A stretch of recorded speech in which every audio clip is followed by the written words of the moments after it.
and is hopefully going to learn something that they're going to take back wherever they are going to be, and transform their own homes, they transform their own community. So KWOW is here to do that, to empower, to equip women and men and children as well. So it's not designated to women only. However, we found that women, are more willing to come to a place like this and learn.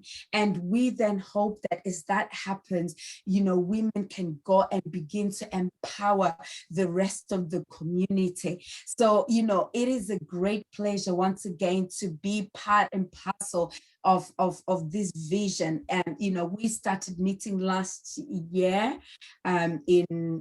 last year in July.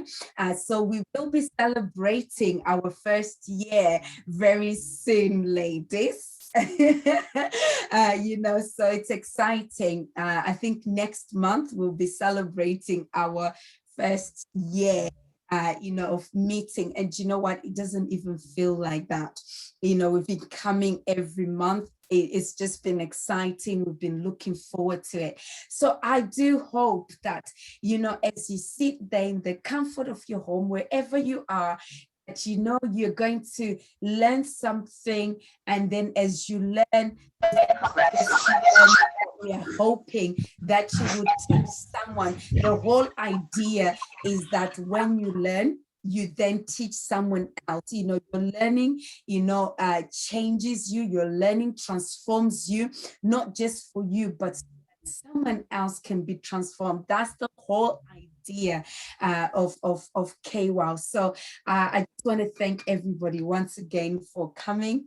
And I hope that you're going to enjoy our time here together. Without further ado, Sister Christine, I don't know if you're on camera. Yes, she is.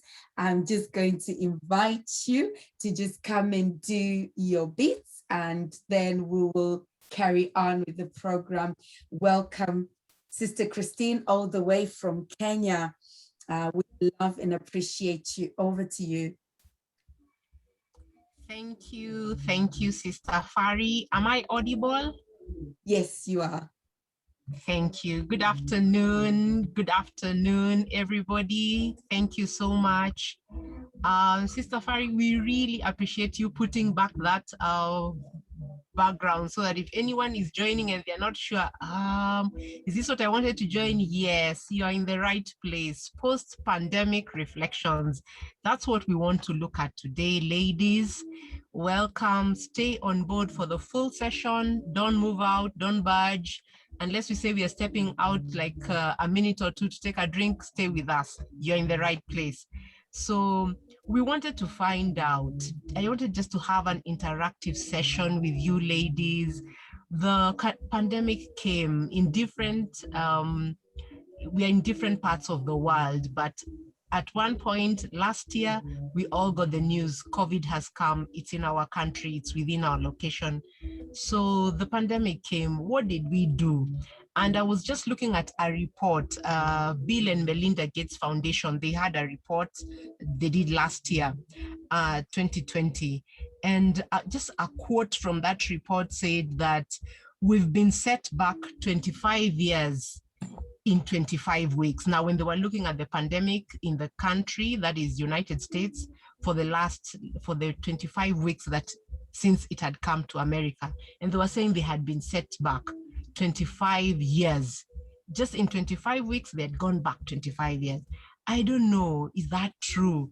For us individually, I want to hear from you, Justina, Matilda, Sister Rose, Sister Tandy. What did that do for you? Personally, like me, let me just give a short experience. I had to look back. Initially, there was that, the pandemic is here, and what do we do? So there's so much information coming, and you're trying to filter out what is key for me, what is this pandemic about, hygiene concepts, and what does that mean for me? Like in Kenya, when it first came, March 15th, I cannot forget, the first thing they did was to close the schools. So the children were at home, and you can imagine with all the employees that work in tandem with the school, drivers and cooks and teachers and everybody, you now go home. All the suppliers, those people who supply produce in the school, the food, they had to stop all that. Maybe some were just preparing to take the food, because I remember the schools were closed exactly on Sunday. So on Sunday, if it's a day school, on Monday, your children don't go to school. If it's a school that is boarding, now the administration was organizing on how to send the children back home. So how was it? Let me hear from you. Let this be interactive. Unmute. Just go ahead. Tell me, what did that mean for you when you had COVID had come? What did that mean financially? If I can hear the financial aspect, that's okay. If I can hear the social aspect, but more so financially, what did that do for you? Maybe you can just tell me, Juliana, Sister Loretta, Sister Rose, Sister Fanny, Sister Jess. Tell me, let me hear from you. Unmute. Let this be interactive so we can just lay a groundwork on how we can progress today. Thank you.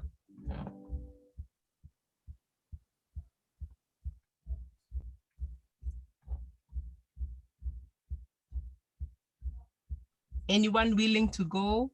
Sister Josephine, Sister Juliana?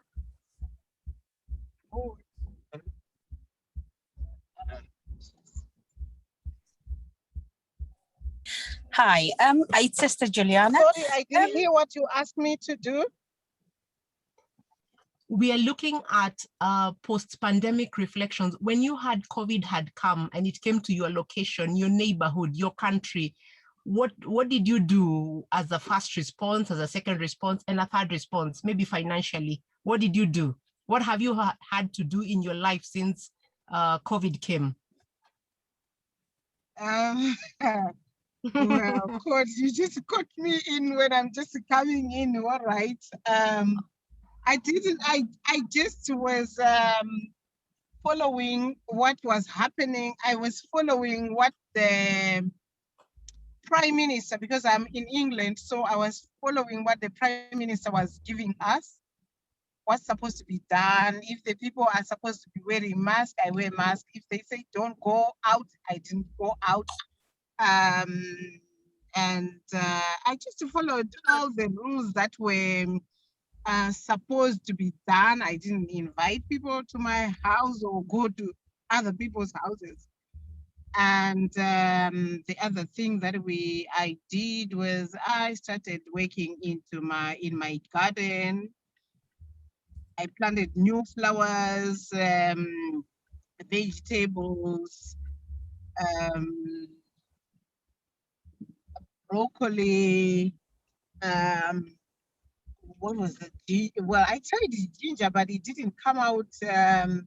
It just didn't follow, maybe because of the weather. And well, we started a regime or walking. Like, I've always been a runner most of the time, so I incorporated my husband to join me to go for the run in walking. And then we found out this app on my phone that tells you how many kilometers or something like that. That was another inspiration. So we could just know how much did we do this day. And if I haven't done 6,020 kilometers, then I would have to make it up in the evening or something. Or just to do do something in the house, just making sure that we beat the average. Our average was about 5,500 steps every day. So, and basically we are so traditional people, as you can see. We don't eat, we only eat organic food. So most of the time, so we don't have brown sugar. We do have brown sugar most of the time. We don't have, we eat sada, and most people don't eat sada. We also eat a lot of vegetables and just trying to, yeah. So yeah, that's all. That's, I don't know whether that was the right question or I just went off topic totally. Thank you. Thank you for sharing with us your No, experience. I forgot something. We started giving people food who were in isolation. My project was buzzing and it was so amazing. We were going to knock at people's houses and giving them jello fried rice and stuff, and it was so good. Just the feeling of doing that. Yeah, I think that is all, but I think I went off topic because I wasn't quite sure of the question. Wow, you're right on topic, Josephine. That is what we wanted to hear.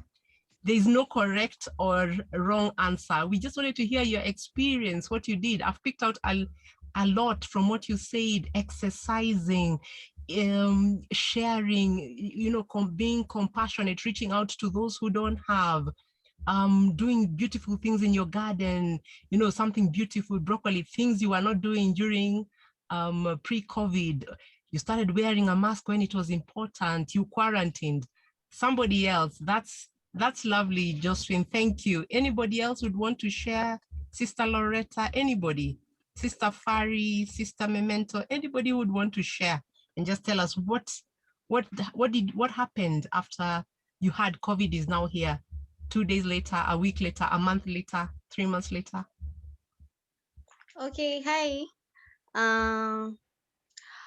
Okay, I'd like to say, when COVID came, I was in a different country. And the sad part was that I was alone in that different country. No family member, like close family member around me. So it was a bit hard. It was hard, but I just don't know how I survived. I thank God. Because when it happened, I started working in a hotel, but since the hotel thing was not moving, so that country was just in total lockdown. Everything was closed. So we just had to stay at home, but I just don't know how I survived. Actually, during the COVID thing, it is when I started gaining weight, trying new recipes here and there. And while I'm posting food, that is when I will see like my Kenyan country people around that country, they wanted to buy food from me. So they were like, oh, why don't you just cook for us chapati, or you do for us this and this, and we pay you. And I started getting income in that point. And coming back to my country, I was also scared, like, okay, I'm coming back, the business, how will things go on? Because people are complaining. Looking at the sector that I was in, it was all about the cooking industry and all that. So, but it taught me more of saving. I didn't know how to save. I tried saving. I tried doing different things, like also cooking for people in events, trying different cake baking flavors here and there, just trying out different things. And the curfew, since we were not going out at night, so most of the parties that I used to bake cakes for, now they were not much parties. So things slowed down a little bit. Like, it became so hard. No more parties. Like, it was just few businesses, just a little. It was just hard. It is up to now. We just still trying to pick up, but yeah, I've learned a lot. I think I've learned during Corona period, I've learned that you need to save more. But another thing, I even asked myself, okay, I'm saving. What if I die? I think I have that kind of mentality. What if I die? Who will spend my money? I have no child, so why am I saving? At times I have that kind of mentality. Let me just use that money. But we have been taught a lot during the Corona period. Yeah, and staying at home a lot. Actually, there was a lot of moving around that time. So at least now we are used to staying at home, wearing the mask. Yeah. That was my experience.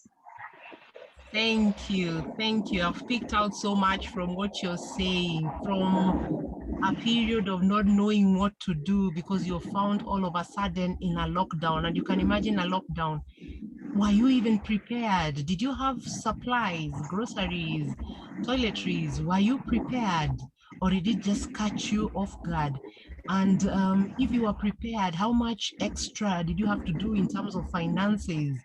And then coming back to the impact on your business, you used to sell to making this amount of money in sales, and now the people who you sell to don't take as much. So that impacted you so much. So you had to look at yourself and see, okay, do I save? Then you look at it, and on the other hand, what am I saving for? Thank you for sharing your experience, Sister Rose. Anybody else?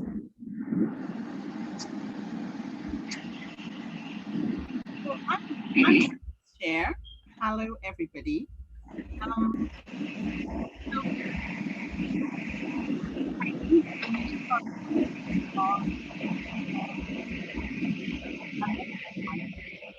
everybody hear me? Can you guys hear me? Now we can really know. We couldn't before. Yes, please. Yeah. So I think maybe if everybody, if we're not speaking, if we put on mute, I'm quite happy to share my personal experiences, and part of what I'll be sharing today, my own personal experiences and experiences of people that I work with closely on either money coaching, personal finance coaching, from a financial perspective, but actually going through when the pandemic hit and sort of the shock it gave to all our systems. I'll say that there's a lot for me personally, was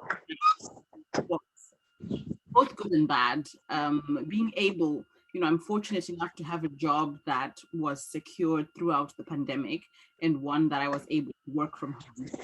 So what working from home gave me to do is to really save throughout that period and use that time to pay off some debts that I had accumulated. So that, in that perspective, but equally, I don't think what we are prepared for in terms of certainly what is not prepared for is the length of time that we would be isolating from everybody around, and how to that time. I still have some sound. My apologies. It was fine. So I think it might be probably. Yes. Can you please mute everyone so we can hear? We can't hear because of the background noise. Oh, is there background noise? Okay. Yeah, I think it's gone quiet now. I could hear Prophetess Elizabeth. So my apologies. I was saying when the pandemic hit, I think there was a shock, I think, to the system. I think I will honestly say when we first went into lockdown in the UK, I thought we're going to be in lockdown for about maybe 3 weeks or maybe a month. And then after a month, we'll move on and this will be gone. Now that we are going into about month 18 of continued, month 16 of continued lockdown, it's something that I've had to really adjust to and make the most of the time, use the time. I really liked what Rose was saying about using the time to learn a new skill. I try to do the same in terms of, finding recipes to try out, learning to bake. Really, I think getting to know my house is very interesting that, I've lived here for a number of years, but I think over the last year, I lived in this house more than I have in the other 6 years combined, just because it then taught me to just be more present.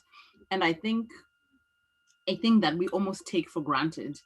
It forced us, or forced me certainly, to learn to communicate with my words, to use my words to get across what it is I'm trying to say, because quite often with family and with friends, we have the excuse of being there, and so you don't have to use your words as often. But now I found it a big challenge and something to really focus on, to be able to put into words what I mean, and make the effort to reach out to people and to connect.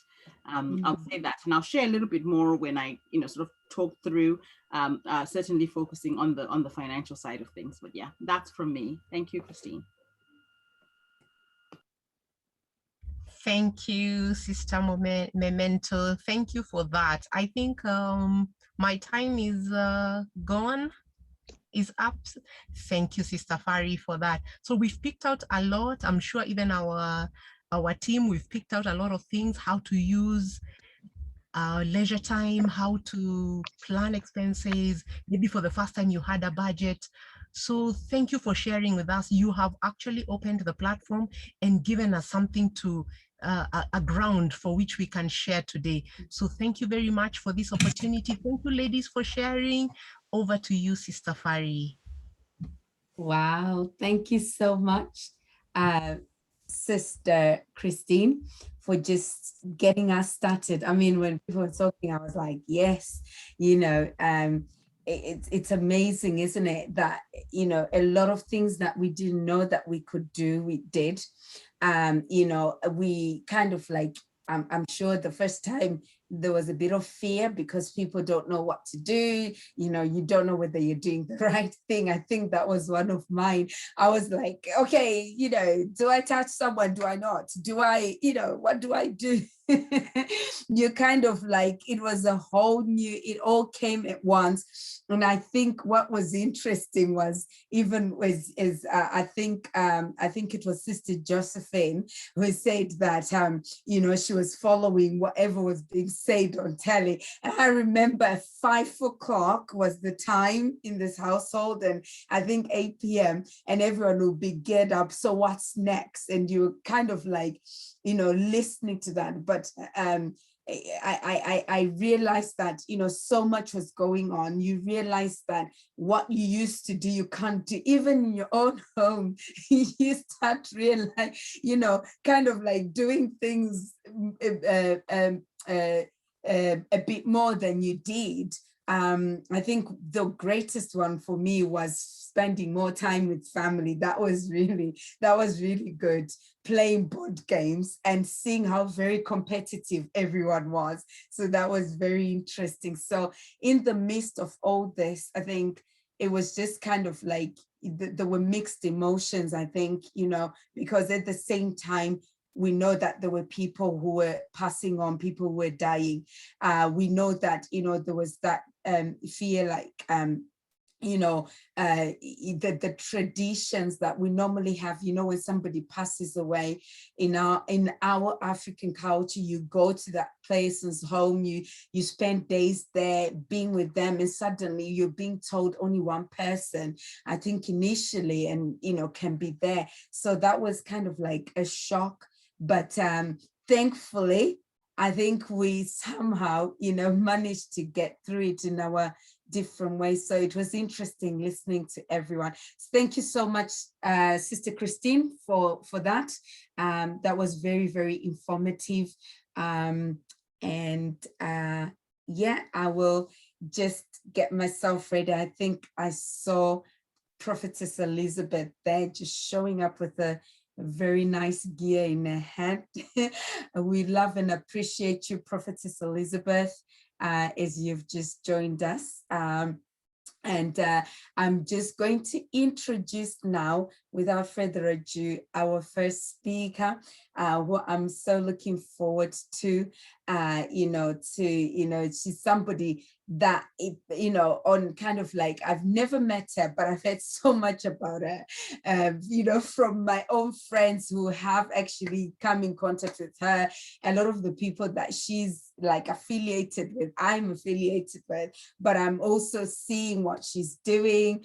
My God, she's building an empire, this woman, I'm telling you. So please, just don't even shift, don't go anywhere, because I'm so inspired. Like I say, I've never met her, but I used to say to myself, oh, I wish I could just be able to just get in touch, but I'm always a little bit fearful, a little bit, just a teeny weeny, when with people, who are doing so so much greatness, because you know what, I know that everyone is after them. They've got a queue. There is an appointment, you know, to be able to see that. That's in my little head. But I'm so grateful. That's why I'm grateful today that, you know, Prophetess Elizabeth managed to bring it out of her busy schedule so that she can actually sit down and she can help us, she can mentor, she can advise us, especially in this post-pandemic. So it is an absolute pleasure to just introduce to you a great woman with, I won't even say one thing about her, because you know, what I know about her is she's a great woman with many trades, you know, and she's just ready to just give out and to share with us. We welcome you, Memento. We welcome you today to this beautiful platform. We honor what God has placed on your life and what you're doing, which is so tangible and so exciting. And I can't wait to just get a little bit of that. I'm sure it will take me a long way. Over to you. Over to you.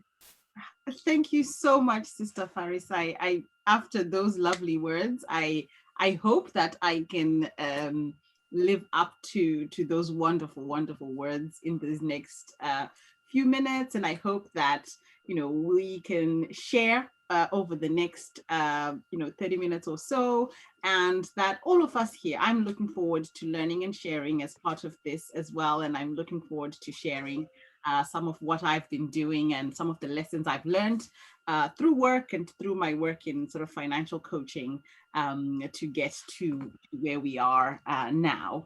I thought maybe I might start by introducing myself, tell you a little bit about my background, and then from that, I can talk to you a little bit. I found this topic incredibly intriguing and very useful for us women in particular. I think just looking back, an interesting thing happened this morning when I was speaking to Prophetess Elizabeth regarding how to plan the session. And I talked her through what she wanted to do, and she said, oh, that's exactly what the other person was going to do. So this really, really works and ties in quite well. I'm very passionate about financial independence. I'm very passionate about personal finance and financial freedom and financial well-being. I think so much of the stress we carry can be alleviated just from being able to settle that. So that's sort of my introduction. My name is Memento Charinga Satake. I am a UK investment professional. I've been working within the UK investment management industry now for just over 8 years. I've worked in various roles, from investment consulting to now managing funds and giving advice.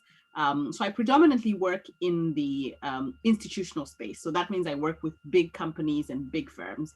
But what I have a lot of passion for and a lot of understanding for as a woman, as a young Black woman growing up in England, as a woman from Africa with my background, is very much about empowering us women. I feel in the African context, as a woman, we have a lot of responsibility that we're not always celebrated for in terms of finances of the household. But I also know through friends, through family, through even my own experiences, that finances and money can be quite daunting. And it's one of those things where the longer you leave it, the scarier it becomes.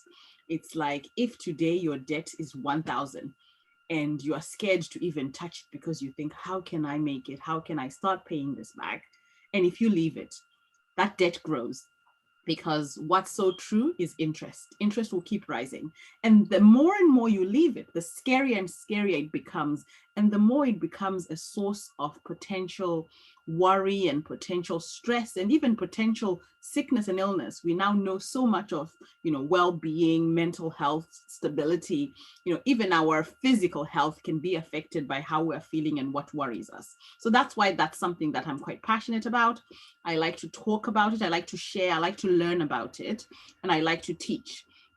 I think I used to laugh at, my friend used to laugh and say, I think she believes that I'm afraid of, you know, not having, and maybe that's it. And I'll talk through that mentality of, you know, just my fear that what happens if we haven't made a plan, and why I think that we ought as women, wherever we are, to have a little bit of that, to be like, okay, let's think about what's the worst that could happen, what could happen, and plan for all those eventualities. Because what really happens when you have planned through, you know, you've looked through what are the options of what could actually happen, and you've thought about that, and you're comfortable with the outcome, because either you've got insurance, either you've got savings, then you know what, as you go through life, through those things, you can then sit back and be like, okay, if this happens, I'm prepared.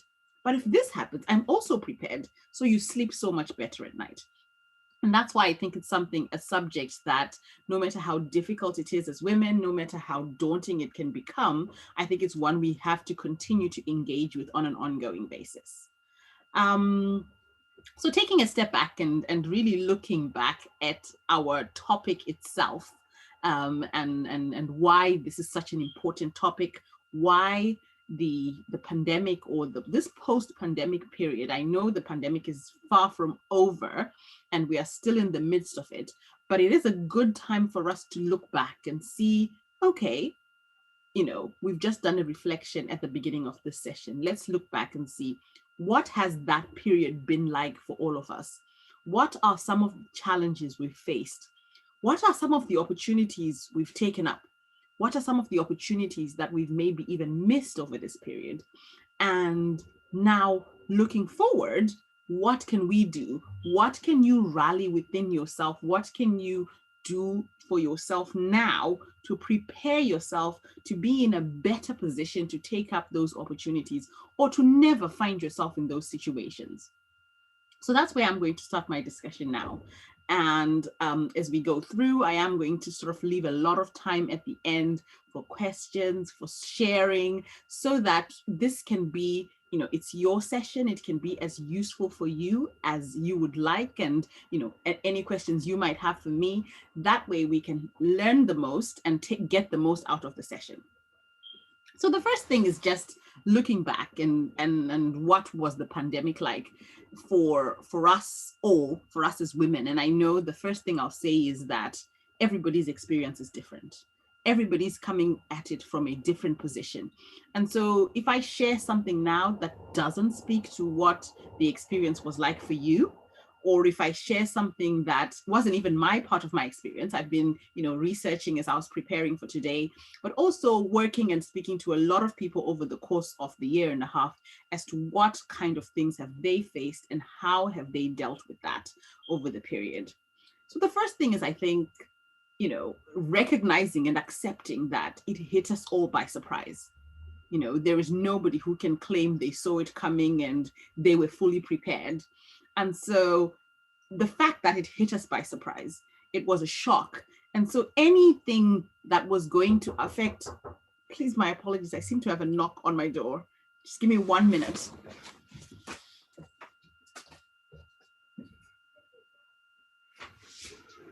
Oh, yeah.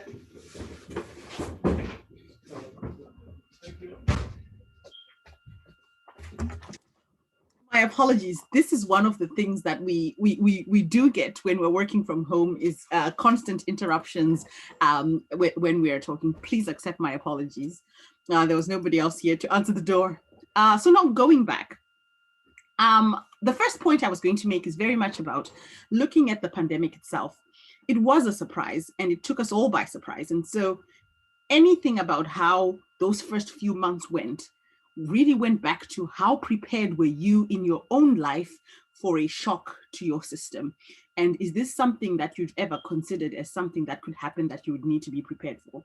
And the truth is, I don't know many people who could say that they were prepared for that kind of shock, right? I can certainly say I was never prepared to either work from home for as long as we have, or be told I can never travel, or be locked down, or any of those things. So it all hit us all very much by shock and by surprise.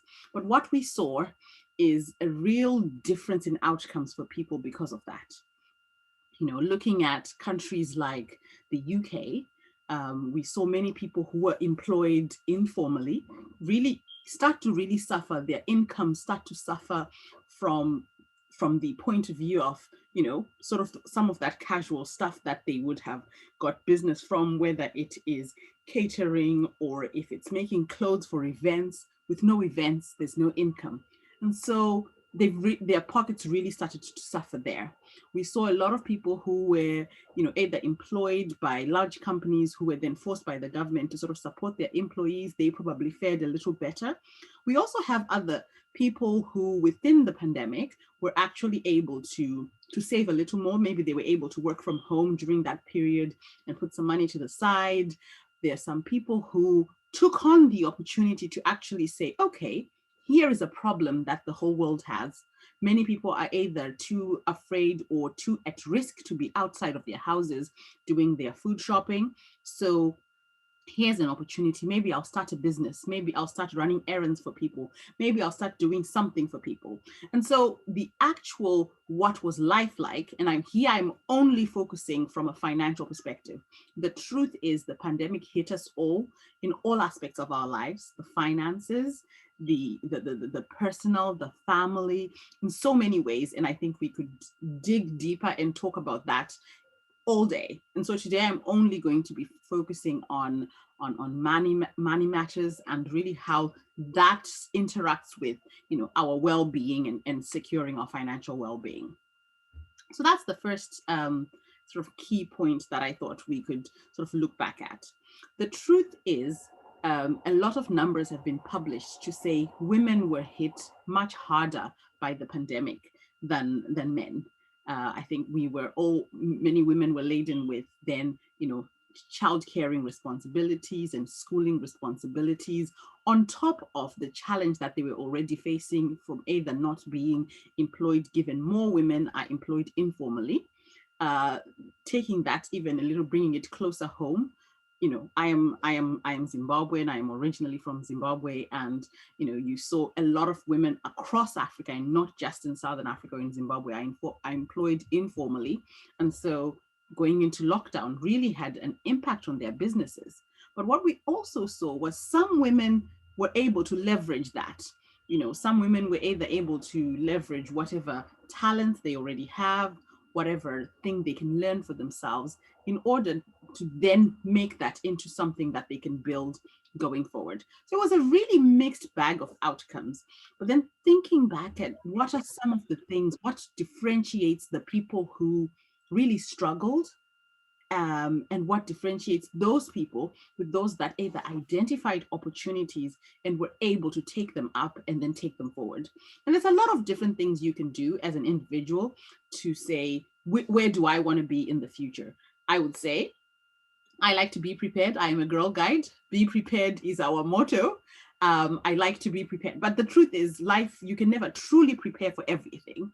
And so it's very much thinking about, what can I do to be in a better place? What can I do to sleep better? What can I do to feel better about doing certain things? And I love that the earlier speakers touched on a lot of this, because one of the other things that the pandemic really put at the forefront is really confronting our mortality. And I know, as people with a great relationship with God and who are always working on developing our relationship with God, we do know that life is a gift. We know and we praise God for the gift of life. But more than ever, for many people, particularly young people, people in, middle-aged people, we saw us being surrounded by a lot of sickness and death. And what that made us confront is that actually we are humans. Life is a precious gift. Life is not something we can take for granted. And when you do that, it's particularly when you have no children, it either makes you think, well, it looks like I think I should YOLO and buy myself whatever I want because life is short. And equally for people with children or with caring responsibilities, facing, your mortality is thinking, oh dear, I'm not going to be here to look after these people. What happens if if I overwork myself and I'm not there anymore to help these people out, what am I going to do? And suddenly that's something that, is very hard to take the time to face, because it's a scary thought. If you are the parent of a young child and you think this child has such a long way to go, it's quite scary to think, how can I put myself in a place to be able to help those people? And how can I help my child for 18 years when I'm not going, if I'm no longer being there? So a lot of material issues that we continue to face when it comes to financial planning, and sort of, looking back and saying, how was that period? I think that's sort of all I'm going to do in terms of looking back. And, I think it's fair to say we had a mixed outcome in terms of across different people. Some people were able to find opportunities. Some people were able to do some things during that time because of either where they were, because of maybe they already had some things in place to take on new opportunities or take on new challenges. But it's fair to say that, in aggregate and across the board, it was a very difficult time for a lot of people. Not only were many people facing difficulties in other spheres of their lives, be mental health, health-wise, anxiety of work-wise, not being able to see family, but equally from a financial perspective, that uncertainty, that not knowing, if I'm not going to work, how long is it going to be for? When am I going to be able to go to work? If I'm able to go back to work, how much will I be able to work? That inability to allow us to plan, that really hit a lot of people in many different ways. And I think that is where I'll sort of stop and then say, okay, now what can we do? Now let's look at resetting our finances and, in this post-pandemic period, and saying, what can we do, right? Let's not focus too much. I think it's very important to look back to see what we can learn from what we've gone through, and to really understand what we've gone through and why we've gone through that. But then to then take it and say, so what can we do? What can I now do on a personal level to put myself in a better position for the future? So I'm going to go through a little bit of a list. I think this list has 5 things on it. It's inspired by something I read in a magazine as I was researching for this topic, and it's very much looking at what are the things that we could practically do, because it's all well and good for someone to tell us all that we're doing something wrong, but what are the actual practical steps we can take? What are the things I can go away after this session and say, I'm going to do? And how will those things help me? And those are the 5 things that I'm going to, talk about now. And then I hope that we can at least have a, sort of back and forth discussion, and you can talk to me about what are some of the things that you believe are challenges, because I've looked at this from certainly my perspective, right? I've looked at this from the perspective of the people that I know or whose finances I know. And you can never, ever find somebody who's completely understanding of the situation you're in. So I'm hoping that we can make this session as interactive as possible. So the first point that I would say, the first key thing that we can all do looking forward, the action point, is to reassess your lifestyle. That's just very much taking a mirror and looking at yourself and looking at what you spend and how you spend it and how you earn it. So very much looking at, okay, this is how much I make, right? If this is all that I make, how am I spending it? It's about not even at this point just looking at your budget. What are your incomings and what are your outgoings? And being honest with yourself. I think that's a very hard thing. I find it very hard myself to admit my shopping habits and to, face the facts of how much it is that I certainly spend whenever I leave the house thinking I'm buying 20 pounds of things, and I somehow, manage to come back having spent 50 pounds. And so it's a very hard thing. But it's very important for you to be honest with yourself. So really assess your lifestyle, even assess how you spend. I, for instance, know maybe I'm an emotional spender. Maybe I'm an emotional, whenever I'm overwhelmed, I might want to go out and buy something. And so if those are the triggers, are there things that you can do in your lifestyle to stop you from doing that? So make a list of what is coming in and make a list of what is going out.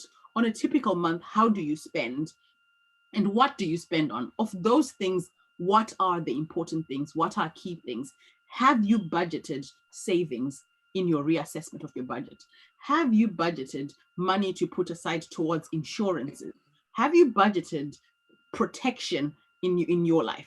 So really just doing that first key step is reassess. Just take a, say today, or this weekend, this is what I'm going to do. I'm going to take my bank statement and then I'm going to look at it and say, okay, my salary comes in, it's X amount. After that, my rent goes out, it's this much. This goes out. And then really allow yourself to give yourself a target, a target that you want to save each month, that you want to put aside each month. And I'll talk in a little bit about how we're going to be spending some of that money that we're putting aside and what are the things we can start doing when it comes to that amount there. So that's one. The second thing that I would say you should do is pay back debt. So one of the most soul crushing and really scary things we can carry is debt. I find debt can be quite shameful, particularly whether you owe family or you owe friends. You either sometimes find yourself, hiding yourself from people because you owe them. And so actually, the key step is to engage with those people and say, okay, I'm struggling. This is how I would like to start to pay back. I can afford X amount. I say that when it comes to family and friends, because those people are the people that you're going to want to help you out in life. But if you alienate them because you haven't, either engaged with them because you are in a frightful state, I think even people who have their finances in order understand just how crippling having debt can be. And so I would advise you, go out, reach out to those people, talk to them if you owe somebody money, and more so if you owe a company money. In the UK, for instance, there's a lot of provisions to support you in paying back debt. And actually companies, even if you can only afford £5 a week towards however big your debt is, start engaging with those companies. Because when you have a bad record of paying on your accounts, it really cripples you. It stops you from being able to access so much of the help that's available. So for you, it's good, I would say, take that courage, pick up that phone and say, hello, Orange Mobile. I had this contract phone that I took out in 2018. I know that there is now a CCJ on my name, or you have said I have, defaulted on £200. I do not have £200, Orange. I can only afford to pay you £20 a month for the whole of next year until I pay off my debt. You will start to see how freeing that will feel when you pay off little by little, whatever it is that you can. And equally, just being a weight off your own shoulders, just letting that off when you owe somebody or when you've carried that guilt. So that's two. The third thing I would say that is a key thing to really look forward in your finances is to start investing in your future. So saying that again, that's investing in your future. Now I'm going to talk about investing in ways you may not have thought about, because investing is not just about taking money, buying some shares and hoping that those shares give you money. Investing can be about just learning a new skill, empowering yourself, even if there's so much living in the world we live in now, where you have YouTube. There are so many really important lectures and life skills that you can just garner from watching YouTube videos. So many tutorials on whether doing things, whether building things, all of that is available for free on the internet. That's the first thing. But before I talked about putting money to the side, is the thing that you want to do, is it that you want to take your cake baking or cake decorating skills to the next level? Is there a course you can do that you can actually get taught the exact, thing that you want to learn? Do you want to start taking some of that money you're saving? If you commit to yourself to saying, I'm going to save £100 a month for the next 3 months because I know that the course that I want to learn to decorate cakes costs £300. So that's very much about investing in yourself, investing in your skills. So that's whether it's to learn that new skill, go to school, whether it's you want to learn to sew, you want to buy yourself a sewing machine so you can start new projects, whatever it is, really invest in yourself and take time to see yourself as the best investment you can make. So really developing yourself. It might even be investing in your health. Again, one of the things we faced over the pandemic is very much about recognizing that, there are so many other conditions that we have that are underlying, that are risk factors. And so maybe the investment is looking at yourself and saying, I've not been that healthy. It's quite expensive to eat healthy, or I don't go to the gym. Maybe I could actually, commit some time to supporting myself and going to the gym. That's an investment in yourself. That's an investment that you're making for yourself in the future, so that you're looking after future memento and making sure that future memento has more opportunities and a longer life and is stronger in the future. That's investing in yourself. The fourth thing is repair, is about contingency planning. So for me, contingency planning is very much about how we've had such different outcomes from different people over the pandemic. Contingency planning is a word that means we are thinking about what to do if things don't go the way we plan. So what are we going to do if things don't go the way that we set them out? So whether it's they go better than expected, or if they go worse than expected. I can tell you guys, if things go better than expected for me, I will not be working till I'm 60. I'm very much looking forward to retiring very soon on an island, and sipping nice mocktails on a beach. That's my plan for if things go much better than expected. But if things don't go as well as expected, I have a plan to either go to school, go back to school to retrain, or to, start a business, or whatever it is that's your, if things don't go to plan.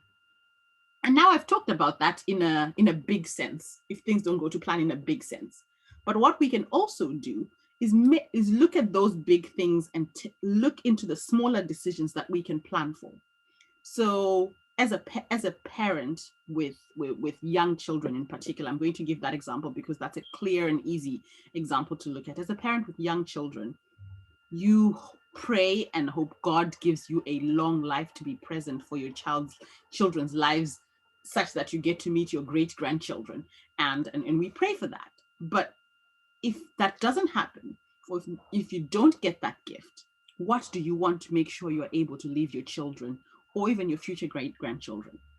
Right? There is something called life insurance you want to look at, or if something were to happen to you, you want to make sure that you've done the best that you can to look after them in the future if you are no longer there. So that's about exploring what are those protections that you can put in place. Even for yourself, you have a responsibility to yourself. What if you got sick? Are you prepared for what you might do if you were no longer well? Maybe that's very much about looking at critical illness cover and, those kind of things. Now, I'm not an insurance broker. I can't tell you exactly what you need. That's something you would need to talk to with somebody who works in the field, and they can recommend what you need based on your circumstances. But what I'm talking about here is just thinking about the things that matter, the things that might affect you, and actually planning for them and thinking, okay, what are the things that I care about? I care that my parents are looked after if I was no longer able to do that.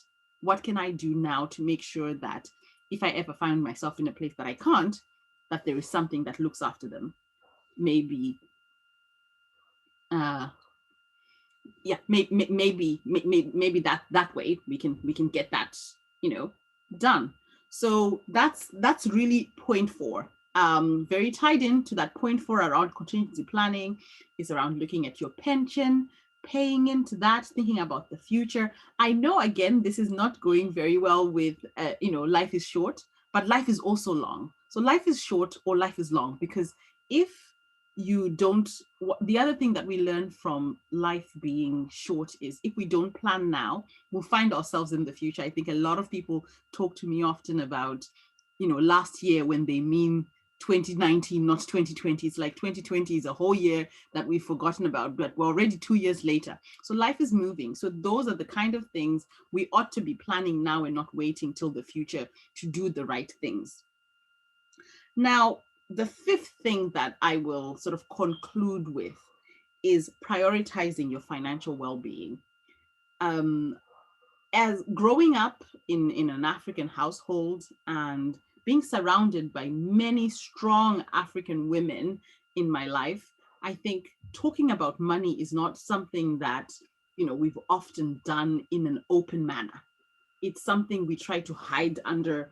I've certainly seen being hidden in a corner. Even when the money is coming out, it's like, okay, here is this for what you're going to buy today, right? And the question is, does, when my grandmother has done that, does she even know what's left behind in there, or has she just taken what she needs? And so because of that, I think we have this mentality that there is something wrong with talking about money.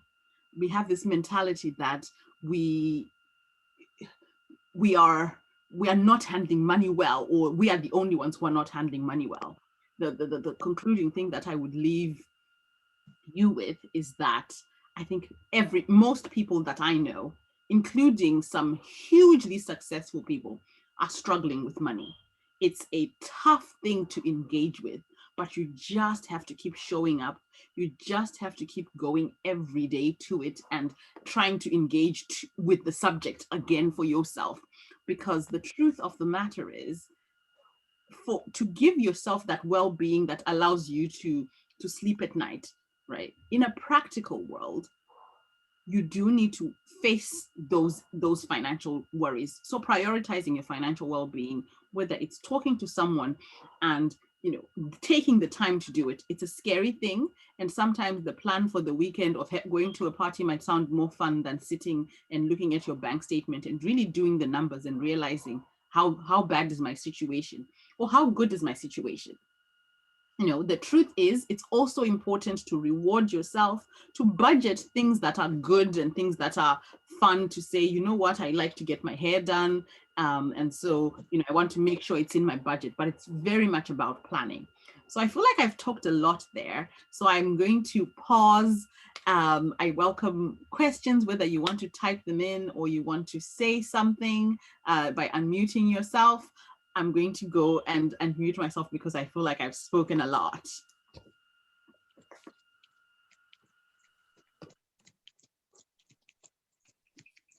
Wow. Thank you so much. That was just amazing. It was dynamic, very informative. You didn't say so much at all. What you said, it was like compact, and it was stuff that you can take in and actually run with it. That's from my point, that's my feedback. And I hope that everybody else has had the same experience. As Memento has just said, if there's anyone who's got any questions, or maybe that you want to ask a question about something maybe she has said, or maybe a question about your own experience, or something that you're going through right now and you feel you need some kind of advice, please, this is the time. Let's open up our mics. We all doing life, okay? So I don't think everyone is okay. Everyone has got an area where you really want to kind of get a bit of support or advice. Please, this is the time. Anyone?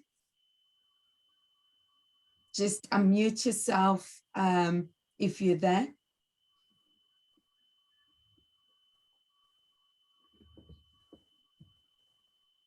I know she's a great lady and she has covered every base, but I'm sure there's something maybe that you just want to ask or clarify, or just You know, maybe it's what she said, and you know, maybe you've gone through it as well, and maybe you want to just share with us to say, yeah, you know, what was said, I had a contingency plan, and you know, I'm grateful I had it and it worked for me this way. It would be great for you to share those things as well. Is there anyone? Because you know, those who know me, there's no one, I'll take over. I think probably No, I'm just messing with you. You know, I know that sometimes, you know, when somebody speaks, you know, people are digesting, you know, and maybe towards the end, we can, you know, come back. Memento, I believe you're still gonna be here, beautiful lady, to be able to help anyone who might have some questions. I just want one of the things that you said was on which really drew me, was pay back debt. And there's this phrase you use, I've never had it, so crushing, I felt it. You know, you say it is so crushing, and you know, because when you've been in debt, you understand. So that's so crushing summed it up for me, because I felt it, you know, that, oh my goodness. And you know, I'll just share just a little bit that I was like, because I was just in a mess at some point, and I ended up going for, like, you know, shack loans, or you know, what is equivalent to shack loans. And I'm telling you, I borrowed £2,000, and it was a 30%, because I was desperate. I went for it. And I'm telling you, I up to this day, well, I've forgiven myself and I've healed from that, I can tell you. But you know, I paid nearly £9,000 back, over 2,000. And you know what I'm glad was, like what you've just said, I picked myself, I told myself, I'm not getting myself back. And I said, if I can save £9,000, if I can pay £9,000 back for that, then I can save. So whatever I was paying back for that debt, I said, so that means I can do it. I started saving that up. You can see the smile on my face now. Okay, all right. Anyway, thank you so much for those nuggets. And I'm sure there are going to be people with questions later on. So thank you, Memento. Thank you so much. Thank you. And thank you for Thank you. And without further ado, I'm just going to introduce our second speaker, our very own Minister Tandy, a woman with so much passion. She loves what she does, and she's like me. You'll find out why I'm saying because when she's passionate about something, she's got so much to say about it. And I'm so looking forward to you, Minister Tandy, just sharing with us your experiences or whatever it is that you're going to share with us today. So over to you. Thank you so much. You can unmute yourself. Thank you so much, Fari. And thanks, everyone. Lovely to see you all. Always look forward to these days. And share. Memento, wow, you are just like my soulmate. Can I be your best friend? Yes, please. Right. So yeah, that was amazing. That was absolutely amazing. Thank you so much. And I hope we all learned something from it. So I'm just going to add on to that. Bear in mind, this is me just trying to point out how God works. Memento and I don't know each other. We didn't collaborate. We didn't, but it just flows. It just flows. But you'll find out why I'm saying this. This is God's doing. You know, so my subject is it starts with you. So everything that you've said, Memento, profound, so true, so amazing. And you did touch on the fact that we're all parents. And the subject for today is how do we move on, in a nutshell. Okay, so I'm going to tell you a story about my grandmother that will give you a picture of who I am. So my grandmother Ruth, God rest her soul, she was the most resourceful, the most entrepreneurship. Is that a word? Is that a thing? Entrepreneur. Yeah. She was just so amazing. She was amazing. So from the stories she told us when we were younger, you know, she worked. I remember it. I think I wasn't old enough then to know what was going on. But when I was older, she told me this. For those who come from Zimbabwe, you remember Lobels? Yeah, the bread making place. Yeah, so that's where she worked. There was a time when for reasons a few of them had to be let go, so they were offered like a redundancy package, and she said to me, well, I took it. And I thought, well, why would you do that? And she said to me, well, with all you lot to feed, there were like 11 grandchildren, 11.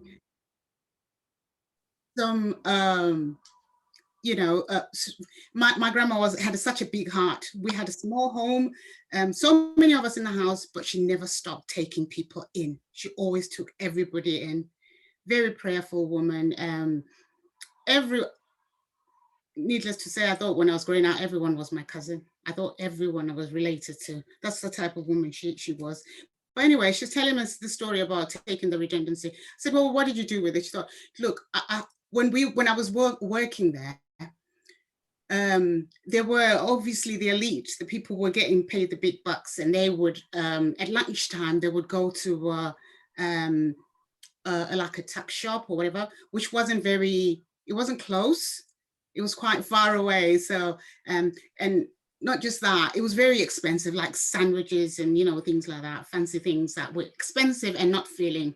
So she said all the time she's thinking, you know what, why don't we have like a tuck shop that's got like sadza, you know, and whatever, you know, things that people are used to, people who work in industrial areas need, you know, proper food, you know, not the little sandwiches that they were selling at the time. So anyway, she took that redundancy package, and then she decided she would speak to her boss and ask to have like set up a little, not a shop, like just basically just bring her wares and sell them at the gate, so that, you know, she's got cheaper food that people can eat, and it's hot, it's fresh, and, you know, it's filling, and people don't have to walk all that way, and it's affordable. So boss was like, yeah, well, I don't care, that's fine, do it. So she did that. So cut a long story short, when we were growing, as soon as you were able to count pennies, you were recruited into the family business. That was the family business. So it grew from just selling at the gate of the industrial places to, I remember a time when I was in primary school, my first primary school, my grandma would be selling millies and groundnuts and sweets and everything you could think of. Our teeth all rotted because of fudge. We ate so much fudge that she sold.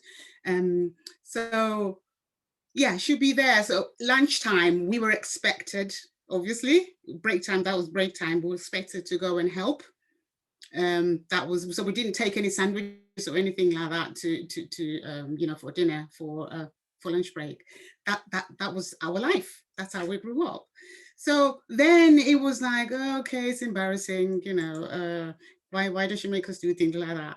But now it's like, woman, if you'd lived long enough for me to give you a big slobby kiss, I would right now, because the skills that I learned from that, by 16, I was already, my sister and I were into currency trading. That was our thing. We just did it, you know, and we just understood that side of things. That it was always like a side hustle, you know, on top of everything that we were doing. But I think it still is, to be honest, because I'm a nurse. That's what I do. I'm an advanced nurse practitioner. That's my job, and I'm passionate about that. So when this pandemic hit, I was affected a different way. So I was totally envious of everyone that had to work from home. I was like, oh, you know, so because here in England, for those who are not here, people who work from home got furloughed. So that means they were getting paid to sit home. And that was my daughter and my son. And so they were just getting paid to just sit home and do absolutely nothing. But I could have stayed home because I've got means of making money without leaving my house. But you know, my job is my passion. I love what I do. And I felt like God needed me out there. You know, I felt like God needed me to be out there and do what I do, which is care for people. I remember there was a time when my boss, well, it's not my boss really, a colleague, but he's senior to me. He just basically just said, look, we have had news that, you know, this thing is killing more, you know, people of color, you know, than it is white people. So if you want to go home and you work from home, we can support that. And I said, no. If I wanted that, I would have told you, I'm fine, I'm good. I've got my JC, I'll live, you know. So that was my experience. But in all that, it got me thinking, you know, exactly what we're talking about now, preparing, what our lovely mementos just said, preparing for tomorrow. This has got to have taught us something. What have we learned from it? How are we preparing for tomorrow? Okay, fine. We've got a lot of people are in debt right now, although there's a lot of debt relief and all sorts of things that people can do to help themselves. But preparing for tomorrow, to me, I'm looking at preparing our children in case something like this ever happens. So we've learned that lesson. So let's prepare. There's a curriculum that I wish, if I was an educator or I was in the education industry, I would actually put this as a school in the school curriculum. Kids need to know that, you know, it's not all about, you know, the expectations, the traditional expectations. I'm going to go to school, go to uni, and then get a job. It's okay, it's fine, but it's old. You know, there's people need to be taught, you know, kids especially need to be taught at an early age, and it's not rocket science. I think they learn more and they learn quicker, especially now with this work, because our millennial kids are better, let's admit it, when it comes to the computers and everything. They're miles better than I've got to get my son to. I still can't work my what's it called, iPhone 12 Pro, whatever it's called. I still have to say, Dan, how do you do this? How do you do that? And it's like 2 minutes, he's done it, and it's taken me an hour trying to figure out one small thing. They are clever, they're smart. Their resources are literally designed for them, you know? So if we can get our kids educated in this, so when I say it starts from us, I'm talking about the way we handle our finances. How are you handling your monies for the kids to see? What are they seeing? You know, because we learn. I'm a product of, you know, my grandmother. I'm a product of what I watched. You know, it wasn't something I went to school for. But I can sit down, like for instance, just this morning, I was showing my husband and my son the research I've been doing. I found out that I can actually make in 2 minutes with the stuff that I do. In 2 minutes, if I wanted to, I can make in 20, well, anything between 2 minutes to 90 minutes, make about, well, at least $200 online, without leaving the comfort of my own home and without risking my finances. My mentor spoke about clearing your debt. I cannot emphasize that enough. Okay, so my take on that is, debt is not a bad thing as long as it's used properly. Debt is it can be fine. Like for instance, if I get a credit card, if I've got take my credit card, I don't mind maxing it, as long as what I'm using that money for is going to give me money back before I need to pay it back, then I can pay it back without interest. So that's good debt. But if I take my credit card, go get my Gucci, go get my Louis Vuitton, whatever, and then And then, you know, the time comes to pay, you ain't got no money. They're not going to accept no Gucci. They want their money back. Then you're in debt.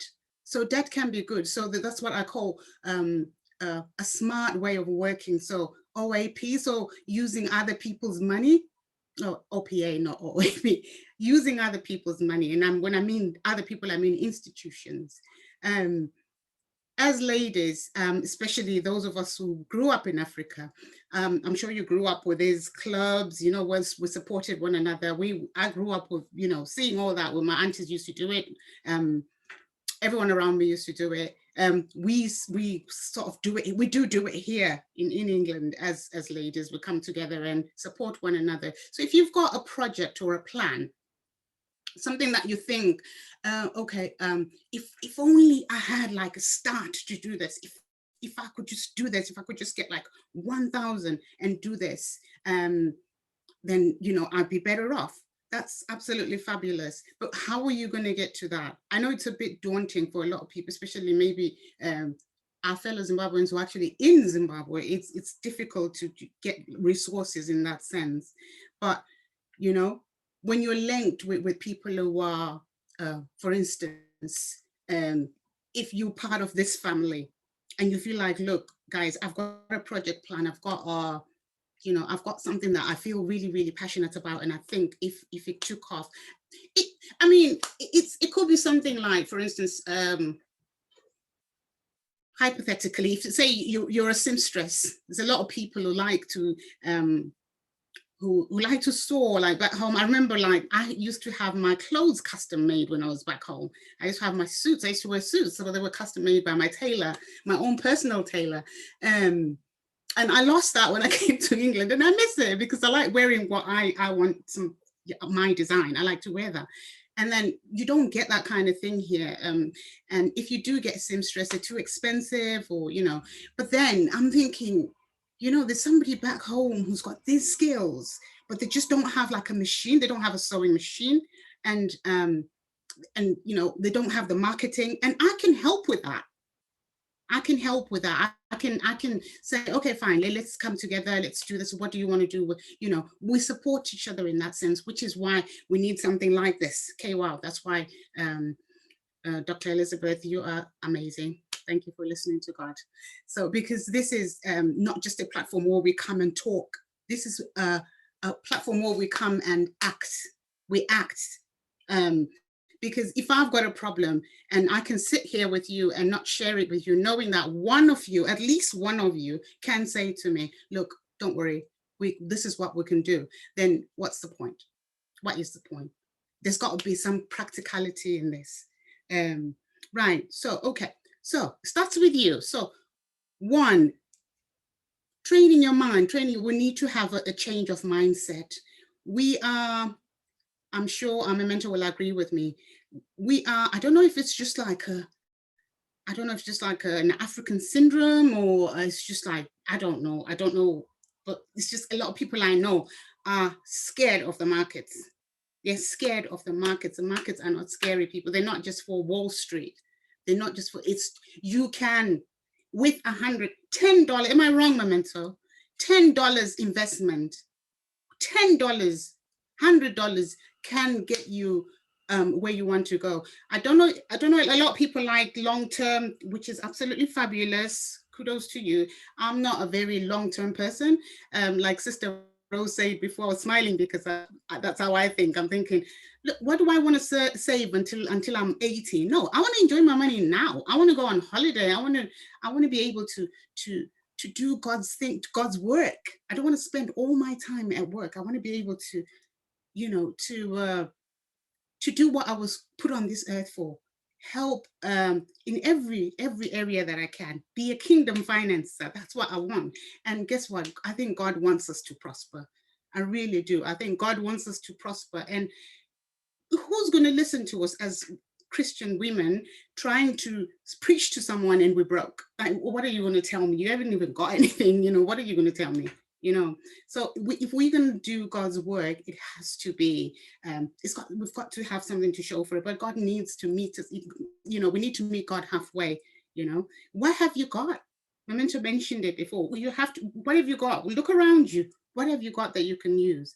Are you a good baker? Are you a good, like I said before, seamstress? There are platforms that, like for instance, I don't know if you've heard this being said. The ideal for a person to be comfortable or be rich or whatever is having at least seven streams of income. Okay. Now, I don't know if that's realistic or not, but you know, I'm sure everybody has something that they can do. For instance, at the minute, things like blogging online,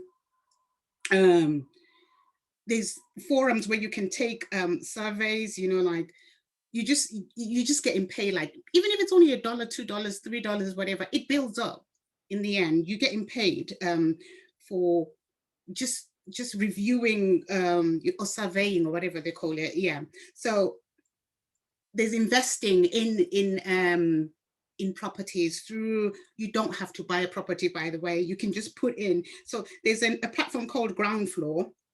That's a real estate investment company. So you can invest without having to, you know, buy a house that you need to sell, nothing like that. So you invest your money and you expect 10% returns, well, at least 10% returns or dividends. So there's freelance writing. So people who love writing, there's, you know, a lot of scholars, some people just love writing. There are platforms that will read your material and publish it and pay you for it if, you know, if it's good enough. So you can market your skills as well. So do you like, are you like, for instance, I know people who do like interpreting. Now, I was speaking to my friend the other day, and she's like, well, I interpret when, you know, when I was working from home, I was interpreting Russian, French, and Chinese. I said, how in the world were you doing that? You don't even speak those languages. She was using Google. So she found this platform where she could just use Google. So she's getting paid to just copy what Google is telling her to copy. She doesn't speak none of them languages. All she speaks is English. But she's comfortable. She's making money. I mean, 100, 200 a day, isn't that, you know, isn't that okay? You know, that's comfortable. So yeah, it's things like that. So you market your skills, and the platform is called Fiverr, by the way, if anyone is interested. So you can become a virtual assistant. People with admin skills.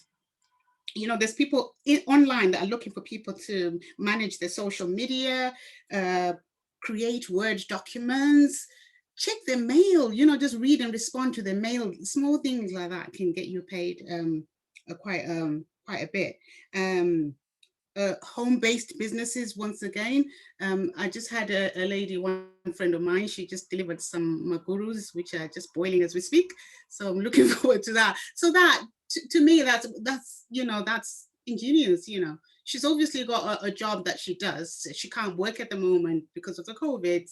So she's decided, right, look, I'll just go to the abattoir, get my gurus and whatever, sell them. And then, you know, I haven't got time to go to the abattoir. So I will be a customer. There's always a customer there for something, you know, if you do enough research and, you know, literally just put yourself out there.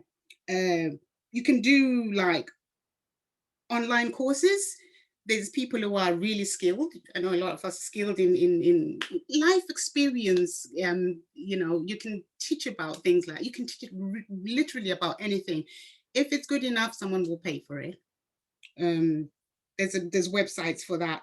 So yeah, you can be an Uber driver if you want. You know, that's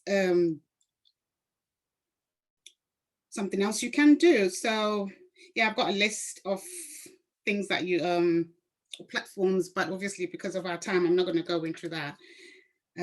So just to get back to preparing your mind for things like this, or changing your mind and realizing that who you are and what you can do, which I'm sure most of us are, you know, most of us are, have got that mindset. So thinking about, what are you reading? What are you feeding yourself? For instance, I will give you my, I don't know if you can see this. Can you see that? That's financial excellence. That's my reading. I haven't got time for soap operas. You know, I've got a goal in life, and this, if I'm going to be something, this is what's going to make me, you know, how to prosper in the current financial crisis. You know, this is Maurice Cerullo, one of my best writers. I love this guy. He's really good. He's also got this massive Bible that is put together, financial breakthroughs, spiritual warfare. Because remember, we have an enemy that doesn't want us to prosper financially, because then we won't. He wants to prevent us from furthering the kingdom of God, and furthering the kingdom of God takes money, people. It takes money. So we can't just say, okay, well, we'll pray. Pastor Harry in church last Sunday said something that really fascinated me. You know, that, you know, we are, it's sad that we as Christians, someone will come to you and say, I'm hungry. I'm really hungry. Like, we haven't got bread, and, you know, the kids are crying and, you know, whatever. And then you're like, let's pray. Yeah, look, what's the prayer going to do for me right now? I need some bread. So I don't want to be one of them people who, you know, can't provide where, you know, when the need arises. I want to be one of those people who's prepared. You know, I want to be one of those people who's prepared in, you know, to support God's plan. So yeah, like what I was saying, we need to prepare ourselves, and it's about, you know, check what resources you've got, check your mindset, and make sure that the kids get taught budgeting skills. I've got, I'm not much of a budgeter because my grandma never taught me that. I remember most of her money was in her bra. That was the budgeting she did. Yeah, she taught me how to count and how to do change and all that, how to make the money, but budgeting, I think that's one of my husband's, I'm sure he'll agree, that's one of my husband's frustrations. I am so poor at budgeting, but I have got a plan. I've still got a plan. I'm sure my mentor, my new best friend, is going to teach me how to budget, but I've still got a plan. So this is my 100% when I get my money. I get my 100%, whatever I get, right? 10%, no question, no negotiations. I don't care if it's my last money, 10% is always going to be going to tithe. My grandma taught me that. My grandma taught me that, and I think it's good that we teach our children that. It's important that we teach them that it's, you know, God is first. I think it's really important that we do that. 10% savings. Okay, I'm not gonna lie and tell you I'm a big saver, because I really am not. I'm not. My saving is where is my next investment? So my next 10% is investment, but I've combined them too, because I'm not very good at saving. Because to be honest, I put money in the bank and the bank is writing to me, telling me, Mrs. Simbule, we have reduced interest rates to not something that's so insignificant that my money is just sat there doing absolutely nothing. No. So saving for me, sorry, no.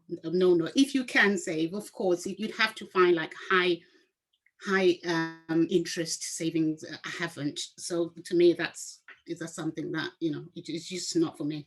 So I've combined that. So 10% tithe, 10% savings, 10% investments. So you decide where you want to invest. So I've made mine 20% investments.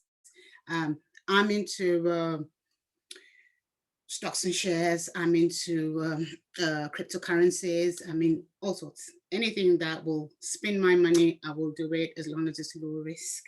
Okay.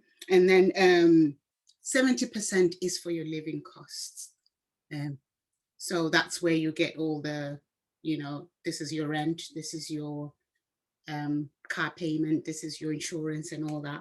So yeah, so a lot of research. I meant to mention it, there is so much out there. So if you spend your time, that hour that you spend watching a soap or whatever, it could be dedicated to just how to invest £100 for whatever return, $100 or whatever for return, and how to do this, how to do that, how to do that. How do I learn a new skill, like my mentor say, that time is time that's so valuable that you can't get back.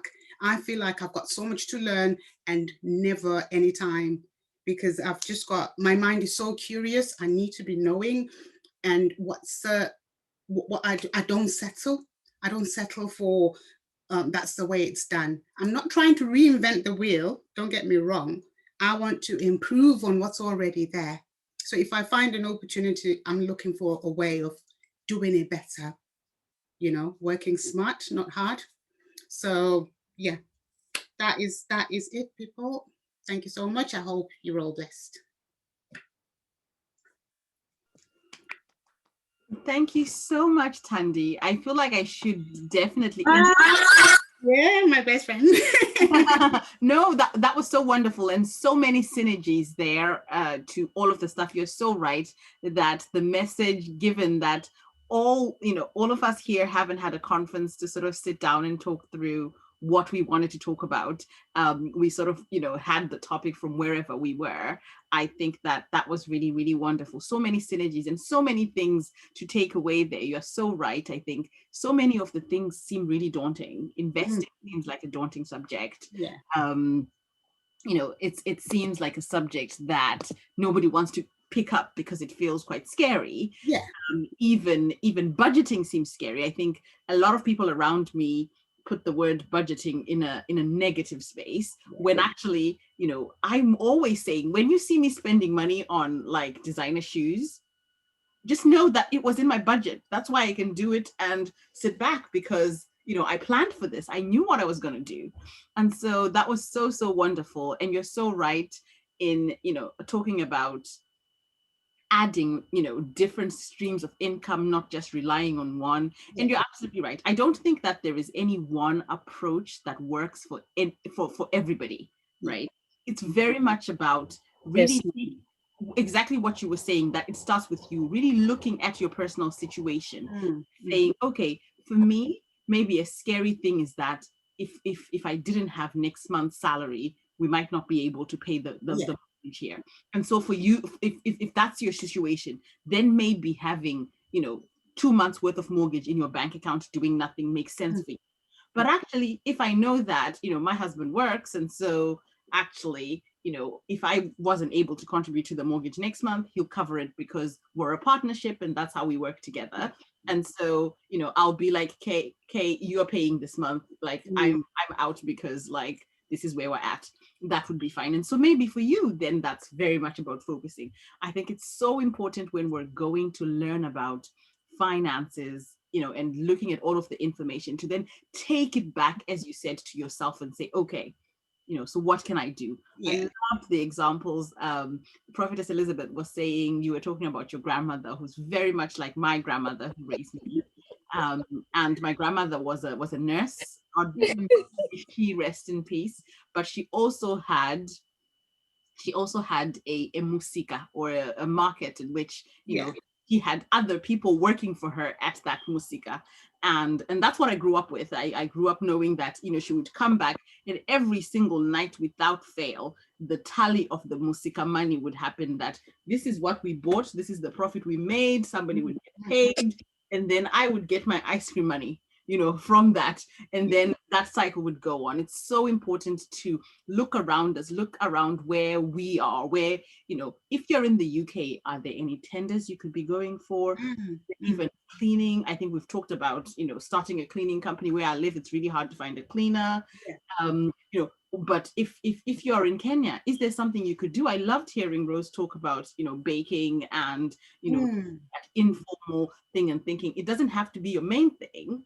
It can be your side thing, but then really thinking about what that extra thing that you can have that allows you to think, I don't have to work till I'm 68. Maybe, if I bake a few more cakes, I'll only have to work till I'm 65. And if I invest a little bit more, I only need to work till I'm 60, and keep going back to, you can see that Memento doesn't really like working. So, but yeah, no, thank you very much.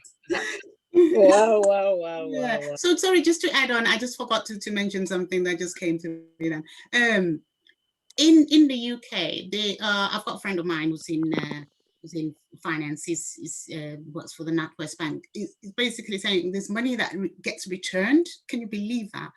money that is returned because people don't know about it. So there's money for, just for being Black, you're getting given money, you know, just because ethnic minorities who want to start a business, there's funding out there. It's a grant, it's not even a loan. So they just give it to you. So it gets returned to the government because no one's claiming Nobody claiming it. Yeah. So, That's very true. Can you hear me? Hello? yes, we can. We can.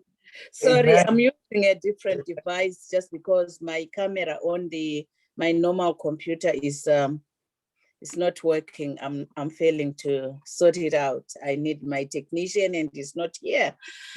Wow. Very impressive. Can you just put a memento on Spotlight as well? Yeah, what a powerful session. God. So Memento's grandmother happens to be my mother. And yeah, she said money is never spoken. Money is like the elephant in the room, isn't it? Everybody is avoiding it, budgeting and all that. But really, I want to thank you girls. So how amazing, both my daughters speaking on the same day. Wow, wonderful. I just want to thank you so much for the input.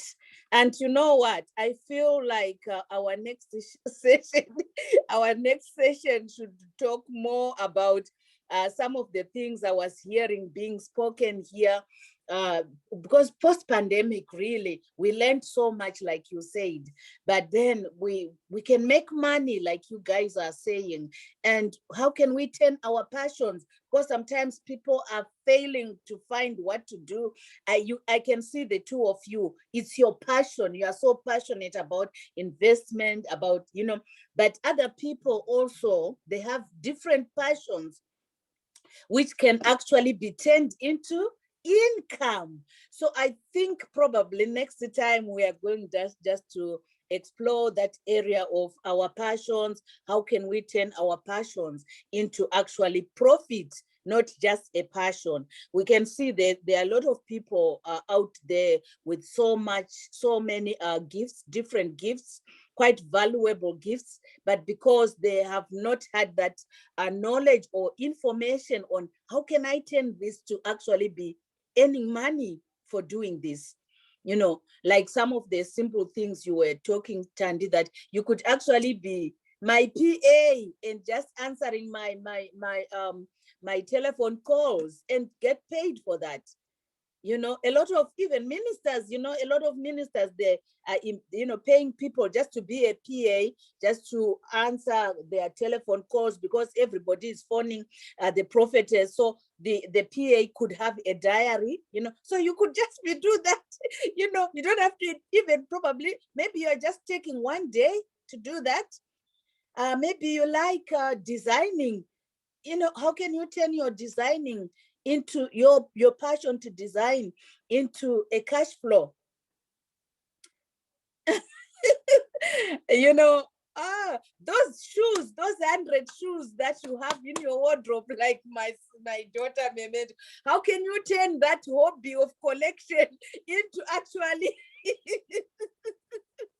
an income generating project? Because you will find that most of those shoes, you wear them once, you wear them twice. I mean, that one, she got it from me as well, because I'm like, so how can you turn that into an income generating thing? So, you know, COVID came, but what we have learned, I think some of the lessons, the main lessons were adaptability, learning to adapt in those situations. I like what Memento was saying about, you know, people were sick and all that. I'm just coming from a conference, a pastor's conference, leaders conference, and that was one of the subjects one of the bishops spoke about, like, the pandemic really did challenge the theology, because then you say, oh, okay, you know, like Christians, they would claim, I will not die, I will not die, or even prophesy to a person that you will not die. Really? Really? Are you God? You know, so we've had so many people of faith who have died during the pandemic. They didn't die because they didn't believe. You know, they had their faith, whatever their faith was. They could have been any other faith, but they believed, they do their prayers, and they believe God can deliver. So we have to adapt with the situations and still move on. And the most important thing is, whatever situation we find ourselves in, we have to maximize our potential. We have to break through. We have to keep pushing. We have to be persevering. You can hear me, right? Yeah, so you have to be persevering, because nothing happens if you don't set your mind to it. So it's a mindset. But then those things, truly, they are not taught in school, and they are not taught at home either. not many homes, no, they are not taught at home either. So this is why we need to come together like this and just begin to, you know, delete any other preconceived you know, ideas that we had about prosperity, about being a better person. Obviously, like myself, you heard Memento say her grandmother was a nurse. Yes, that was my mother. She was a nurse. And my father was a teacher. So all they knew was go to school, be a teacher, be a nurse, or be something, a professional, you know. So that was all they knew, and they understood that. And that was good. For that time, that was good. But what they didn't explain to us is they themselves, they were not depending on the salary of a teacher. You know, we still go to Kumunda. We still have cows. We still have goats. We still have all those things. So like the Bible says that, you know, throw out your seeds. Maybe Tandy, can you just read the scripture for the theme for this? It's there on the flyer. Ecclesiastes. If you can just read that scripture.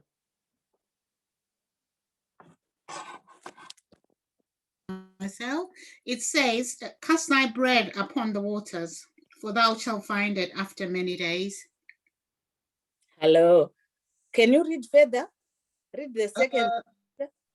I'm reading it from the flyer. That's all I've got. So has anyone got the Bible open?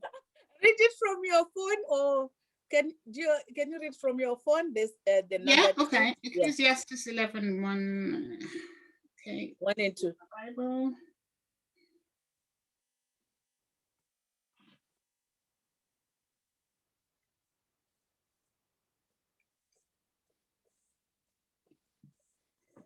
So you 1 and 2. Yeah. Okay. Okay, so this version, my NIV version says, invest in many ventures. Okay, so it says, ship your grain across the sea. After many days, you may receive a return. Invest in 7 ventures. Oh, it's in the Bible. Invest in 7 ventures. Yes, in 8. You do not know what disaster may come upon the land. Wow. Never So you see, everything is there, even in the word of God, but we don't look for those things. We look for the things that are saying you are going to get blessed quick. When you are not paying your debts, when you are not doing the right things, you know, how does God bless you? So the blessing will come like you have just rightly said. You pay your debts, then you open up those opportunities, you know, to get the other people's money to invest. You can't do that if you have got a bad credit reference. They will not give you anything. It's so crippling. You know, debt is so crippling. Although people don't want to talk about it, you know, it is. I've been there. I do understand. I'm one of those people who came to this country a long time ago, and that time people were not coming to stay. Many people were coming. They work for 6 months, they go back home. So even if they take loan at Lloyd's or whatever, they would just say, I'll be in Africa. Do you know what I mean? But then they didn't know that it had implications. They just thought I could just take my loan, go home, do what I do, and forget about it. 20 years later, you are still in this country. You go to look for a mortgage, they will not give you. To buy a television, they will not give you. To buy a mobile phone, a simple thing like a mobile phone, they will not give you. So all those things, you know, it's because of lack of knowledge. So that's why it's so important that we get the education. And the Bible is clear on it that don't rely on one income. We tended to rely, you know, most of the children these days, because we were just saying, oh, go get a career. People just go get a career and they just stand on the career. But my father was a teacher, but he still had a field. He still had cows. He still had goats. My grandmother was doing some pigs sometime. You know, they had an irrigation. So you see that they have many streams of income. So thank you very much for that. I don't think I can preach about it or start doing anything. I think you guys have just exhausted the subject, and you have got so much to give. I don't even feel like we gave you enough time to do that. So I don't want to waste time. Let's hear if there is any other people with burning questions. They can just ask those questions, and then we won't be here too long. If you are there and you've got a question, please just go ahead and ask us the questions.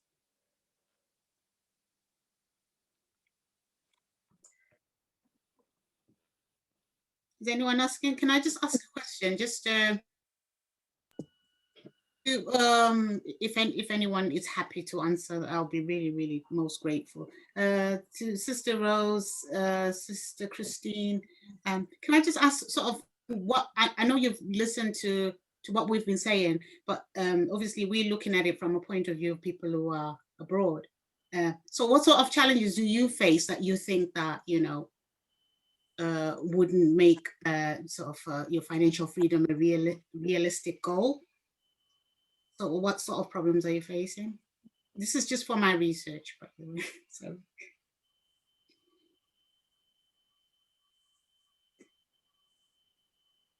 Ms. Rose? Is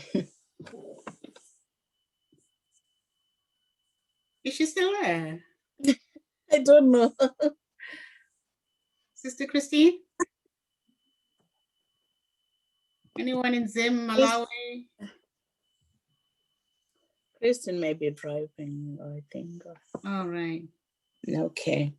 Oh, I'll speak to them privately. So. Yeah. I think the main one that they face is capital. They have ideas of projects that they want to do, most people in Africa, but it's the capital to start that project. So most of them don't have that capital. And I'm sure if they got that capital, then they would start the projects. That's what I've found. Many people say, oh, my sister, I've got this thing that I want to do, but I don't have the money to start the project. Can you help me out? And then when you do help them out, the project starts. It's just that initial capital to start. Yeah. Well done, Lorette. And sometimes probably information as well.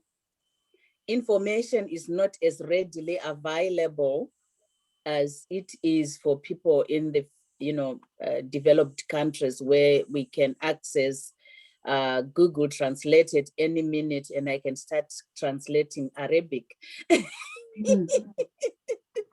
So I think that one is also crippling.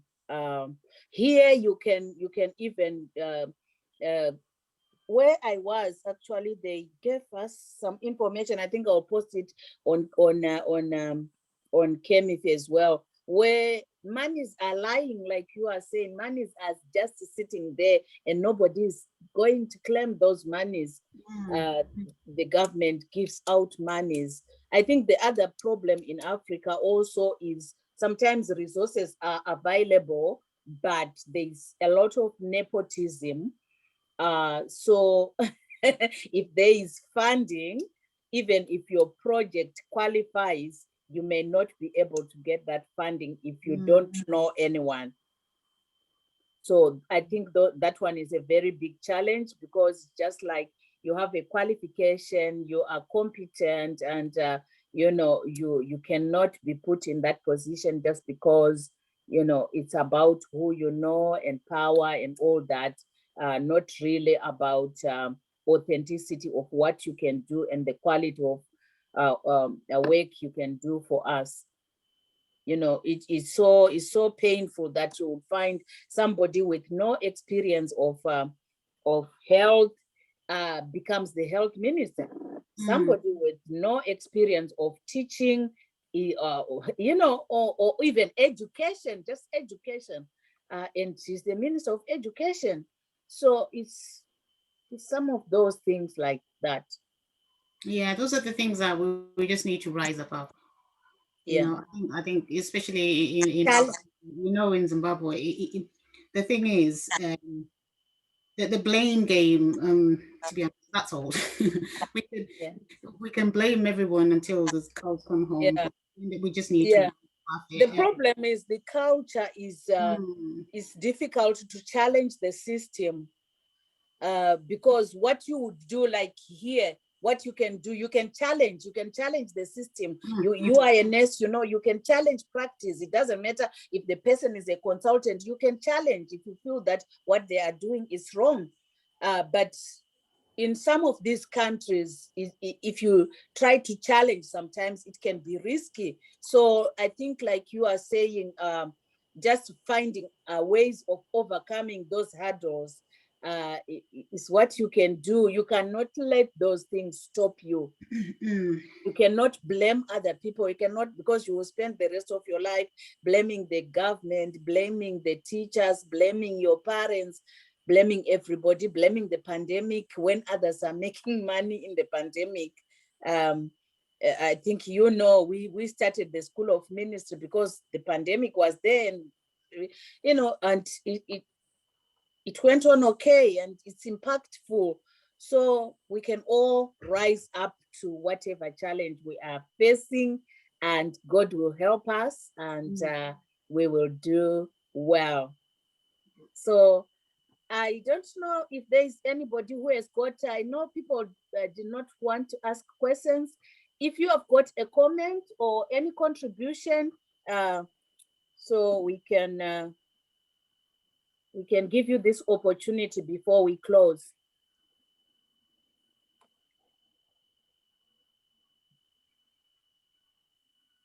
Okay. Good evening. Hello, ladies. Yes. Hello. Good evening. Good evening. I'm from Lusaka, Zambia. My name is Matilda. I've been following the program, and it's very informative. I learned a lot. I think what is happening in Africa, if I can just comment, the pandemic, the first and the second wave, people thought it was a makeup. The pandemic wasn't there. Now, this third wave that has come, so many people have family members that they know who have died or who are sick. And I think now it has hit home.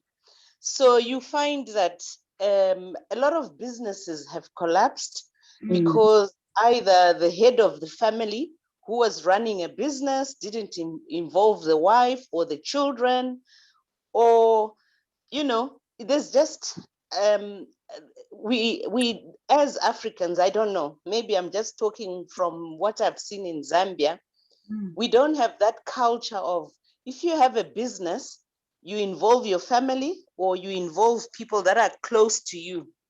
It's like people fear that if I involve people that are close to me or near me, they'll take it away from me. So we're finding a lot of businesses are going down. Families are actually becoming disadvantaged. The thing that I've noticed that started last year, or maybe let's say end of 2019, women have now started doing village banking. I don't know if you know about it there in the UK, but they're empowering women. Women are empowering themselves where you are saving money as little as, I think £10 or $10. They're doing it like on a weekly basis. And the same women who are in that group are empowering each other to say, you can borrow that money for a percentage, and you're given a limited time to bring it back, let's say 3-4 months, but you are able to start something. And I've seen women now are sort of coming up. But before, I think women were disadvantaged, that we were not involved into going into business. If you were a teacher, you were just a teacher. If you were a nurse, you were just a nurse. But now I think because of the hardships, women are now learning to get involved in a lot of things. Even if you are a nurse, you are busy selling things, you're trying to get somebody to sell tomatoes for you, or you've got chickens, you're trying to do those chickens. And like somebody rightfully said on this same platform, it's the empowerment that the women are lacking, and it's coming up slowly. I think we're getting there, but I think the empowerment is what was lacking, and the knowledge. Yeah, quite powerful. Yeah, I think you are very right, Mama Matilda. You are very, very right. Yeah, that's what we can only do, isn't it? Rather than mourn, whinge, do something about it. And that's what we are doing. So we hope and pray that, God will help us as we continue to gather. This platform is an open platform. It's not a church platform. It's an empowerment. Of course, we talk about church and God because we are people of faith, but the main thing is to empower each other. So feel free to invite friends, family. Sister Tandy happens to be okay, all right. You can send your names to Sister Tandy. You can send your names to me if you want to be part of this the KWOW women. It's just Kingdom Women of the Word. Kingdom Women of the Word. We that's why Tandy was saying we don't just speak. We want, after speaking, we go and practice what we have learned, because we've learned a lot, we've prayed a lot, but things will not change if we just learn and pray and learn and pray. We have to put things into practice. So I will just I'll just pray if there is no one else with anything else to say. Memento, do you have anything else to add before we close? Tandy, do you have anything else to add before we close? I don't know if this is the best time, but before, I know other people have left. We probably should have mentioned it earlier. So we are looking to, for those who plan to be with us on a long-term basis, or to join us every now and again. My new best friend, Memento, would love to have you all the time. Yeah, so we're looking to do a membership. I'm not going to say much about it because we still need to get together and discuss it as a. So we want to make sure we've got the numbers growing. Like we need to support each other, not just as women, but as as families, as a family of of KWOW. So we're looking to. We're still in the pipeline. We're still sort of fine tuning the details. But everyone will get to know the plan. So we're looking to have a subscription, subscriptions of membership, so we know who's in, who's out, and not only wanting to help people, like I said, through just talking, but if we can be at some point, God help us, of financial like on a practical level, financial help. I mean, not just that. You might be way in Zambia, like my sister, and you're thinking, look, I need to do this, but is there anyone local?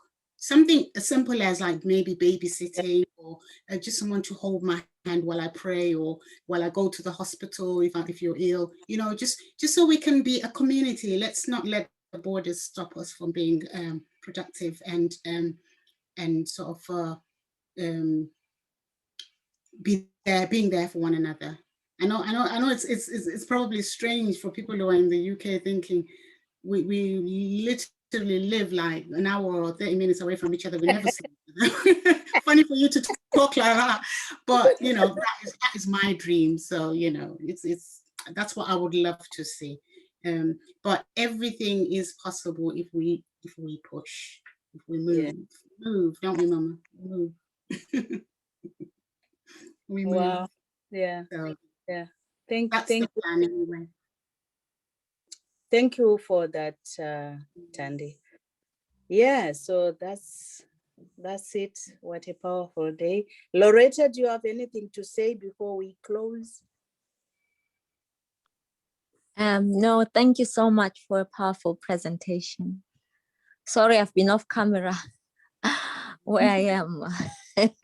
It's been busy, but I've been here. Praise the Lord. Thank you so much, everyone. I've been blessed, and I can't wait to start looking at what I like and turning it into money. Thank you. Yeah.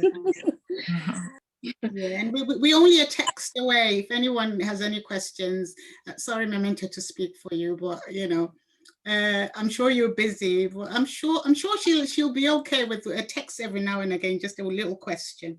But then she is a professional, so she will charge. I won't. Turning your passion into profit.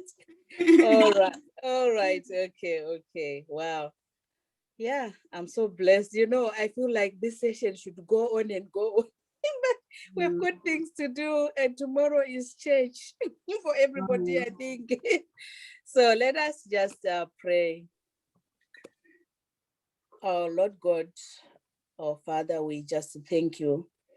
We thank you for each and everyone you have gathered this today for this very powerful session.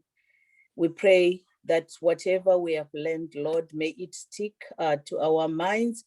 May it be useful, oh God. We pray, Lord, that you give us that mind to remember what we have learned. Even some of the notes we have written down, if we can go back to them, Lord, help us to reflect on those things, Lord. Give us the spirit of boldness, Lord, to be courageous enough to move forward, to do something about our situations.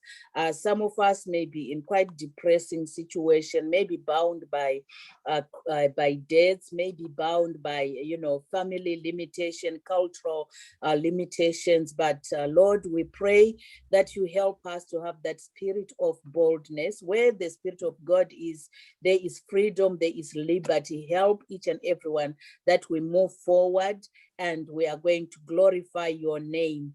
Amen. Amen. Amen. Amen. Good evening, everybody. I think I heard Faris saying, I was still driving, I heard her say that next month is our 1 year anniversary, our first anniversary of KWOW. And we're just going to invite some of the guests that blessed us so much last time. So let's look forward to it. For those who are new, it's every third week, every third Saturday of the month, we have this meeting, and the purpose, as you have just experienced, is just empowering and imparting. You know, some of you are there and you have a talent, you have something you can teach us. Please feel free to get in touch with me or get in touch with Sister Tandy or Sister Loretta. You know, just let them know that, you know, you have this topic and you think it can help women, and we'll be glad to facilitate that to happen. God bless you. Thank you. Thank you. And love you all. Thank you. Bye. Thank you all. Thank you. You are looking very beautiful. I'm coming to eat maguru. You said maguru has been dropped. Bye. Thank you. Tata and Guru.